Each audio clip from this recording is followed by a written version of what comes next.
puis alors j'ai commencé à lire, et puis alors, moi je parle pour les sons parce que je ne comprenais pas l'arabe à l'époque, mais il y a des sons merveilleux, mais c'est vraiment de la belle prose. Moi j'ai une oreille musicale, j'aime beaucoup les beaux sons, mais quand on entend le Coran, c'est magnifique. Enfin, je ne sais pas comment un homme a pu faire des beaux textes pareils. En plus, tous ces textes ont des significations profondes.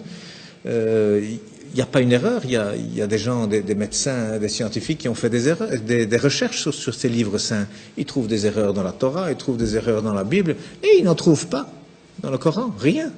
Il n'y a rien qui est mauvais. Même il y a des images qui sont reprises qui correspondent pratiquement à la meilleure définition qu'un médecin pourrait faire à un ignorant.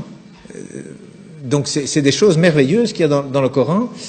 Et en plus, moi j'ai découvert récemment la formule de la beauté, comme on dit, c'est-à-dire qu'aujourd'hui la beauté c'est quelque chose qu'on calcule mathématiquement. Hein, donc il y a des formules pour savoir jusqu'où il faut mettre du rouge à lèvres, jusqu'où est-ce qu'il faut épiler les sourcils. Il y a un coin à respecter qui va du coin de la bouche, le long du nez, jusqu'au coin de l'œil et le début du sourcil. Donc ce qu'il y a là, il faut l'enlever. Et puis il faut aller du coin de la bouche à l'autre coin de l'œil, jusqu'à l'autre fin de sourcil. Cet angle, il doit être exactement l'angle qui correspond à un rectangle où il y a cette proportion, la beauté mesurée, comme on appelle, que d'ailleurs Fibonacci a découvert lorsque les chiffres romains ont été éliminés et remplacés par les chiffres arabes. Alors, ils viennent d'Inde en réalité, hein, avec le sifr, le zéro. Hein, en arabe, ça s'appelle le sifr. Donc, c'est devenu les chiffres plutôt que les nombres. Et puis, Fibonacci l'a découvert avec ces chiffres. C'est formidable, on peut faire des calculs infiniment grands et puis avec la virgule infiniment petit. Et il a découvert comme ça que la pyramide de Khéops, le Parthénon, enfin tous ces beaux bâtiments, même en Italie, il a découvert qu'il y a toujours la bonne proportion. Même les peintures, il a découvert que toujours c'est au même endroit que doivent se trouver le centre du tableau. C'est pas au centre, hein, non, c'est quelque part 1 sur 1,618. Donc il y a des proportions. Eh bien aujourd'hui on retrouve, la Mecque se retrouve sur la terre aujourd'hui. Hein, lorsque vous avez 1 et 1,618, eh bien cette ligne, elle passe à travers la Mecque, à travers la Kaaba au mètre près. Et la distance entre la Kaaba et le pôle Nord fait 1, et entre la Kaaba et le pôle Sud fait 1,618. Ça veut dire qu'Abraham, il a abandonné sa femme, enfin sa servante Hajar, avec son fils Ismaël. Elle a dit, pourquoi ici? Dieu m'a dit ici. Donc il semble qu'aujourd'hui, c'est par rapport, en tout cas, et c'est même lié au village de Greenwich, qui a servi à dessiner la carte de cette terre, hein, parce que le milieu, c'est Greenwich. Eh bien, c'est considéré là comme le centre de beauté que tous les peintres utilisent aussi. D'ailleurs, depuis Leonardo da Vinci, il a dessiné des tas de choses. Vous savez, le corps, 1,618. Le nombril, il est à 1 mètre du sol. La taille idéale, c'est 1,618 m. Donc, il y a plein de choses. Les dents même, la dent du milieu, elle fait 1,618. À côté, elle fait 1. La bouche, elle fait 1,618. Le nez, il doit faire 1.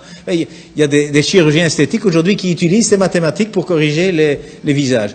Eh bien, il y a un verset qui contient la Mecque dans le Coran. Hein, eh bien, le verset, il fait 47 lettres, divisé par 1,618, ça fait 29. Pile poil le début du mot Mecca. Enfin, c'est un bas de Becca, mais c'est pile poil à cet endroit-là. Donc, je veux dire, quand on découvre des choses comme ça, et il y en a encore hein, dans le Coran, il y a des vérités comme ça mathématiques, on se dit, c'est quoi ça? C'est pas un homme, il n'avait pas d'ordinateur, hein, le prophète, il n'en avait pas, c'est sûr, c'est certain, ça c'est vraiment une vérité, on n'a jamais rien retrouvé d'informatique à l'époque, c'est sûr.